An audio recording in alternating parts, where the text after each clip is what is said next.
The last lesson we were talking about contract verbs. Remember, we learned the rules for contraction of the epsilon, omicron, and alpha ending words.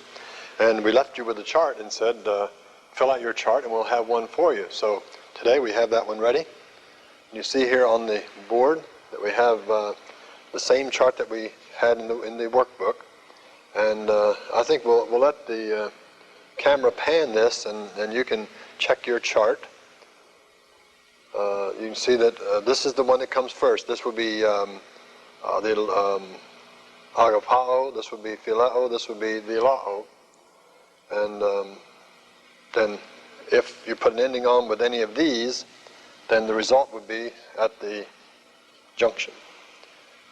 So the alpha contracts, the epsilon contracts, the omicron contracts. It's important to make sure you can do that. It would be interesting to write the rule in here, Roman numeral 1, number 3, or whatever it is, that would be the rule. So get those squared away in your mind and check them out as much as you can. Now we come to the vocabulary of lesson 24. You'll see that on page 150. Now, these verbs are liquid verbs, meaning that they end in either lambda, mi, ni, or ro. That's called liquid verbs. Those are liquid letters. The vocabulary is on page 150, paragraph 325. Alilon is the reciprocal pronoun of each other or of one another, the alilon. Apathanume, I shall die, which is the future of apathnisko, apathanume, and apakteno, from apaktino, and apektina is the aorist, as you see there. So take those both as vocabulary words, and every time he gives you a form, that's another vocabulary word along with the one you already have. Apostello, apestila are both from apostello. So that means apostello, I send, apostello, I shall send, apestila, I sent. Aro, which is the future of ero, and the aorist is ira, meaning I take away, I shall take away, I took away. Valo is the future of valo, and notice there's a double lambda in the present and a single lambda in the future. Aftu is a reflexive pronoun of himself. Eyero is from iyera, or an iyera from iyero, I raise up. Emaftu, the reflexive pronoun of myself. Epi, with the genitive over, with the dative on, or on the basis of, and with the accusative on, to, or against. You'll see a lot of meanings. The preposition actually was in a little state of flux in the Kini period, and so much so that now there are very few prepositions. They were very important in the classical period prior to this Kini period. But they have a variety of meanings, so don't take one meaning as that's it. You'll see later on in your studies there are quite a few different meanings in different contexts. Esome, I shall be, is the future of imi. Meno and emina are the future and aorist respectively of meno, I remain. Metanaeo, I repent. Saaftu is the reflexive pronoun of yourself. And spiro, sparo, and espira, and esparin are the principal parts of spiro. I sow. So you get 4 vocabulary words. There is no 4th or 5th principal part, as you notice there. Fabelme, I fear or I am afraid. Those are the vocabulary of this lesson, the liquid verbs, many of them ending in one of those liquid letters, and that we'll talk about what that means in just a moment. Now, in paragraphs 327 and 333, we have an explanation of liquid verbs. Let me show you first over here, and then we'll come back to the podium and talk about it from your book. The flip chart shows that the liquid verbs are lambda, mi, ni, and ro, And paragraph 327 says, in regular verbs, you add sigma. Remember this in chapter 13. You add a sigma to the stem to make it future. Well, in liquid verbs, you don't add a future, you add an epsilon. Now, that's going to make some differences. In fact, what that does, in effect, is make the future of liquid verbs a contract. See? So, there. And then in the paragraph 333, the aorist adds, in the regular verbs, adds sigma alpha. You remember that from chapter 14. And in liquid verbs, it only adds an alpha. So that would make a different form there. So we want to see that in the, on the board and see it in your book. So take a look at Machen, page 151. And you see the forms, paragraph 328. You see krino, krinis, krini, krinumen, ita, and usi.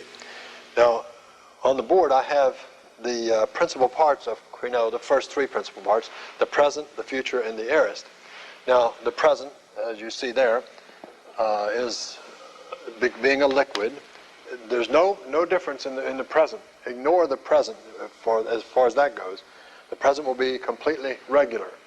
Remember, in the contracts, the present and the imperfect were irregular. There's something happened to them in the contraction. The others are regular. All the other principal parts of contract verbs, the contract made no difference with them. Now, in this case, it's just the opposite. In the liquids, the present is okay. The present and the imperfect are all right. It's when you get to the future and the aorist that we have some question. So I'll put an uncontracted form up here so you can see what happened. If you want to make krino a future, you put an epsilon on. And then once you get the epsilon with the omega, then you have a contract situation. And you look back at the contract chart that you've made, or the rules, and you see that here is an O vowel with a E vowel, and the O vowel overcomes and forms its own lung according to rule 4.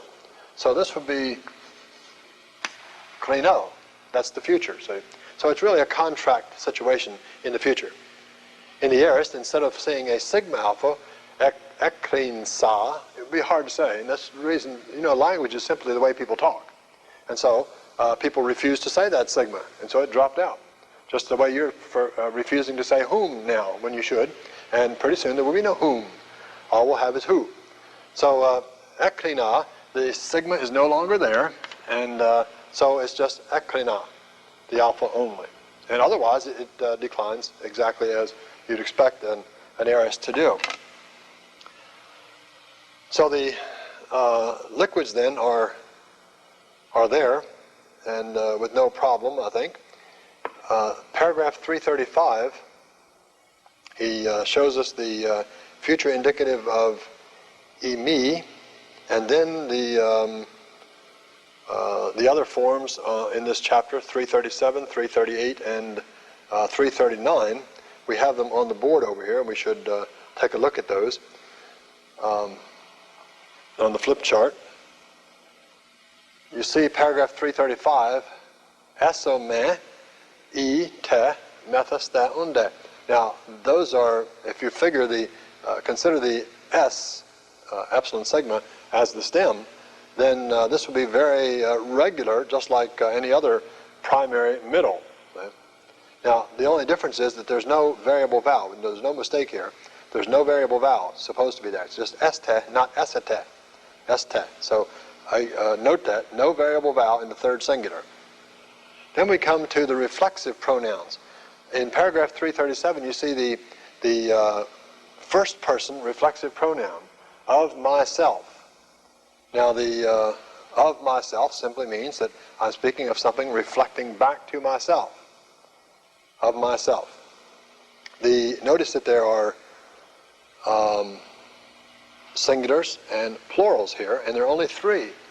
In most pronouns we have 4, but when you talk about myself, you can't speak about yourself as myself. In other words, you don't have a nominative. You don't say, myself went to the store. Little children do, and it's cute. But with adults, it's not quite cute anymore. So no nominative there. You never use it in the nominative. So, m of 2, o own, and then no nominative again, no e there, own is us. The same is true for the plural, the feminine of it. Myself could be either masculine or feminine. And so you have is, the genitive, dative, accusative, and then genitive, dative, accusative again. So the first person, myself. The second person is in paragraph 338, se aftu, and that's yourself, and it declines the very same way. And then in the paragraph 339 we have e aftu, which is the third person, and you'll notice there that we have, because it is third person, it can be either masculine, feminine, or neuter, so we have all three of those there. Again, still, no nominative in either one. Now, how can you remember those? Well, first of all, the one that's myself has an M. Myself. M aftu. The one that means yourself has se there, and se is the word for you. So, yourself. The other one is himself. Now, when we used to make that a rough breathing, then the H was himself. But it's the other one. The one that isn't either myself or yourself has to be himself, the third person. Then,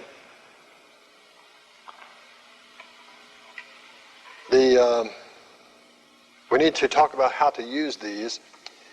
In paragraph 342, the reflexive pronoun refers back to the subject of the clause. Do you know that most people in English do not use the reflexive pronoun correctly? When you have finished that, you may give it either to George or myself. You hear people say, wrong. Because you is the subject. When you have finished, you may give that to George or, and if you're going to use a reflexive pronoun, it has to be yourself, because you is the subject. That's good English, doesn't sound like it. So, refer back to the subject of the clause. The proper way to say that would be, if you're finished with that, you may give it either to George or me. People are afraid to use me, but that's the proper way. Do not refer the reflexive pronoun back to any other place except the subject of the clause. I do not speak concerning myself. See, myself, I, both are first person. You did not glorify yourself. You, yourself, and so forth. So it refers back to the subject of the clause, and is used in any way that a pronoun can be used, in the genitive, dative, or accusative. Then, in paragraph 336, we have the preparatory there. Now this is English, not Greek. Greek doesn't have any word there.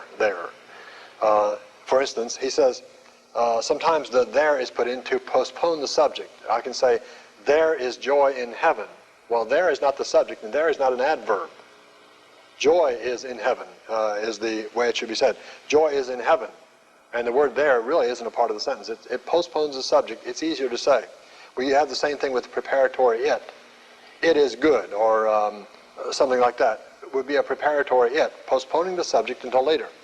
Well, in our diagrams, we want to put the subject in the proper place. So look at that illustration in paragraph 336. He says, Kara este en urano. See?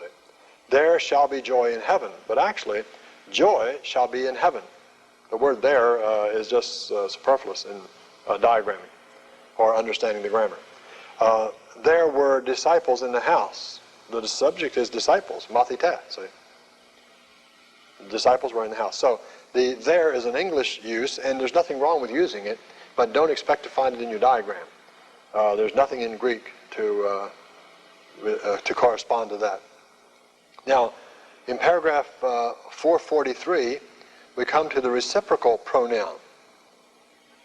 Now, reciprocal is allelon, allelon, allelon of one another. Reciprocal simply means one to another, back and forth. We talk about reciprocal agreements between one country and another. They have a reciprocal trade agreement or whatever. For a little while back, a couple of years back, the word reciprocity was right on everybody's lips. It seemed like everywhere I went, somebody was talking about reciprocity. I don't know, maybe it was in the Reader's Digest Build Your Vocabulary thing that week or something. But you hear it a lot. Reciprocity comes from this. A reciprocal pronoun simply means of one another, of what you and of I, of what you and I are sharing.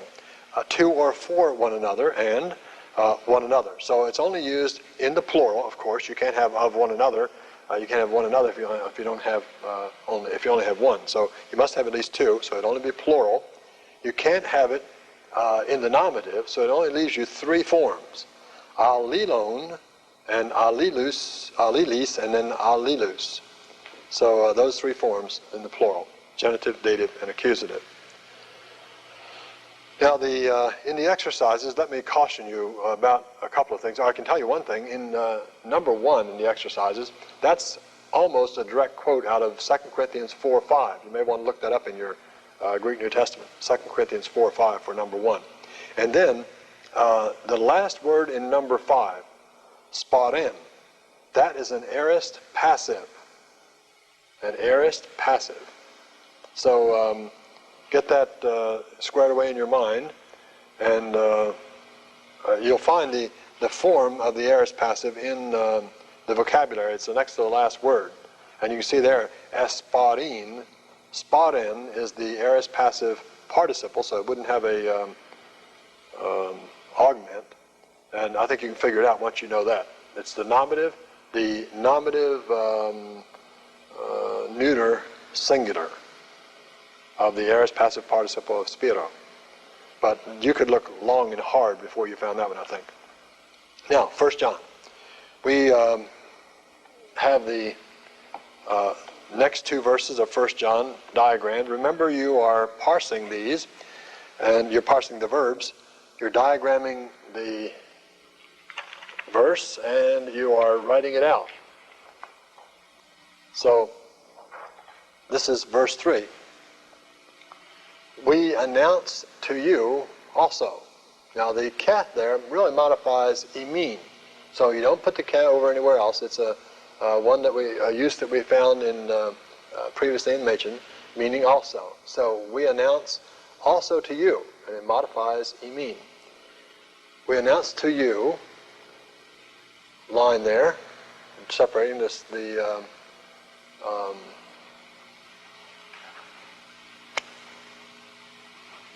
subject from the verb. You know, it was artistic, did you? We announce what? What do we announce? We announce that which we have seen and heard. Right? We have seen and heard that which. So that's what we announce. And it's a little bit, remember the relative pronoun is not easy to grasp in diagramming, but this relative is the object of these two verbs. And then this whole clause then is telling what we announce. That's what we announce, see? So it's the relative pronoun acting as a noun. Then we do that. Why? For what purpose? Ina. In order that. Ina with the subjunctive. So this verb then is going to be subjunctive. So you have 1, 2, 3, 4 verbs already. In order that you also may have fellowship with us. Now I say may because this is a present tense verb. That's why we're saying may. In order that, this is purpose, in order that you may have fellowship with us. And our fellowship, imetera, you probably found by just looking up in the back of the book. That's a pronoun, a possessive pronoun. Our fellowship is, and then we had to add this. Sometimes you have to add the to be verb in Greek. We did this, remember, in chapter 6. The word is good. We added the is. So here we're adding the is here in this estin. Our fellowship is with the Father and with His Son. Now, this Isu Christou simply restates the Son in another way. So this is what we call in a positive. We had this also in paragraph 105 in Machen. With His Son, who is Jesus Christ. So that's verse 3. And verse 4, we have an interesting construction. We write these things. Now, in Machen, we normally added a things out here. You really don't need it. That was a kind of to get you used to it, that this is a neuter plural. But we write tafta, these things, in order that your joy, and look at this, wow, this is you might note that is to be the subjunctive of me, of the to be verb. And there's no line here because this is like a complementary participle. We had complementary infinitives, you remember, in paragraph 398, or 298. And now we have a complementary participle. This is called a periphrastic, which means that we have a to be verb with a participle. And the point of the periphrastic is a continuation of something. Now, literally speaking then, in order that your joy may be in a condition of having been filled up and still being full. It's kind of hard to put all that in a translation, but that's what he's saying. And that's why when versions say it, they'll say, in order that your joy may be full. Well, that's true. But in order that your joy may be in a condition of having been filled up and remaining full. Now that's a full translation, if you don't mind. So, purpose clause, participle, perfect. See the pe, the reduplication, perfect participle.